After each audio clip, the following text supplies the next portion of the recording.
दोस्तों नमस्कार। मैं हूं आपका दोस्त और होस्ट सचिन। आज मैं आपसे डिस्कस करने वाला हूं एक बड़ा ही जानदार, शानदार और अनइमेजिनेबल टॉपिक। वह जुड़ा हुआ है हमारे और आप हर एक व्यक्ति की सफलता से जुड़ा हुआ है।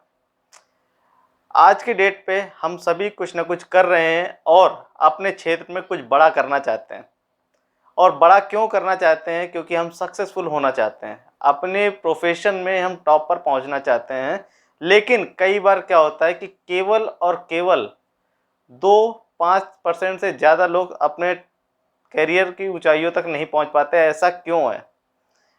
अगर मैं आपको उसका सॉल्यूशन दे दूं, अगर मैं आपको एक ऐसा तरीका बता दूं जिससे को फॉलो करने के बाद आप अपने करियर की ऊंचाइयों तक पहुंच सकें, तो कैसा रहेगा? आज मैं बताऊंगा एक लाइव डेमो के साथ। और हो सकता है वह देखने के बाद आपको रियलाइज हो जाए कि नहीं, सच में हम भी टॉप पर पहुंच सकते हैं। कैसे? आइए देखते हैं। दोस्तों देख रहे हैं, यह है पानी, प्योर है। पीछे कुछ भी रखेंगे आपको दिखाई देगा।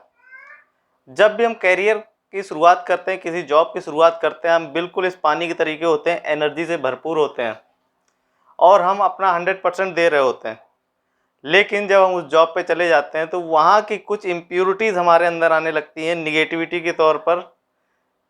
कुछ निगेटिव थॉट्स आए, कुछ बुराइयां आई, क्योंकि हमारा नेचर अडॉप्टेबल होता है। परिस्थितियां हो गई, बॉस का बिहेवियर हो गया, साथियों का बिहेवियर हो गया, आपका बिहेवियर हो गया, परिस्थितियां प्रतिकूल हो गई और बहुत सारी चीज़ें आपके सामने लगातार आती जाती रहती हैं। और कुछ समय बाद आप ट्रांसपेरेंट नहीं रहते हैं। आपके अंदर जो चीज़ें, जो क्षमताएं हैं, वो बाहर निकल के नहीं आती, क्योंकि अंदर आपके बहुत सारी निगेटिविटी आ चुकी है। अब ऐसे समय पर क्या होता है कि हम या तो क्विट कर देते हैं या कुछ और तलाशने रखते हैं। क्विट करके कहीं और चले जाते हैं, फिर से शुरुआत करते हैं और शुरू करने के बाद आगे बढ़ते हैं। लेकिन वहाँ पर भी जब जाते हैं तो दोबारा से हम प्योर होते हैं, फिर उसमें इम्प्योरिटीज़ आती जाती हैं और धीरे धीरे हमारा हाल कुछ इस तरीके से होता है। अब हमें क्या होता है कि हमें पहचानना चाहिए कि क्या हमें करना चाहिए अपने करियर को लेके।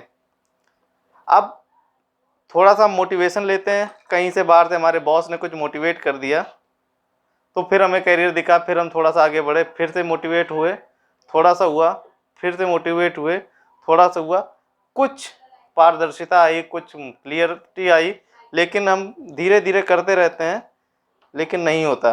फिर से इम्प्योरिटीज़ आएंगी, आपको डल कर देंगी, आप फिर से वहीं पर जीरो पर आकर फिर से कुछ शुरू करना चालू कर देंगे। लेकिन हमें करना क्या चाहिए?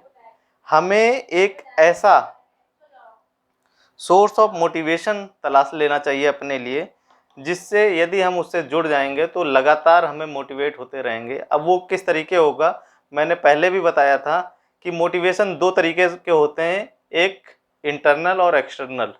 एक्सटर्नल मोटिवेशन कुछ समय के लिए काम करता है, आपको मोटिवेट करता है कुछ इस तरीके से, आपके अंदर पारदर्शिता आई, आपने फिर से चीज़ों को फेस किया और आप दोबारा उन्हीं चीज़ों में पड़ गए।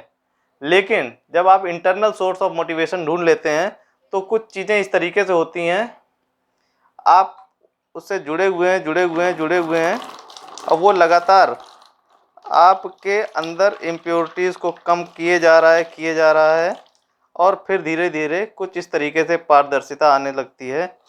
फिर से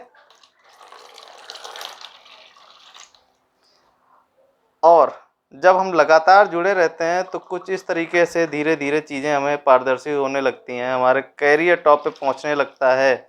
और एक टाइम जब ऐसा आता है कि हम पहले वाली स्थिति को प्राप्त कर लेते हैं और फिर से प्योर हो जाते हैं, हमारे अंदर निगेटिविटी के ज़रा भी संशय नहीं रह जाता और हम आगे बढ़ जाते हैं, अपने कैरियर के टॉप पर पहुँच सकते हैं, पीक पर पहुँच सकते हैं।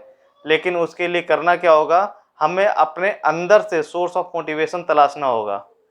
एक ऐसा सोर्स ऑफ मोटिवेशन जो आपको लगातार मोटिवेट करता रहे अपने करियर की ओर बढ़ने के लिए। और जब आप प्योर होंगे, 100% पे काम करेंगे, आप कुछ भी कर ले जाएंगे। Thank you.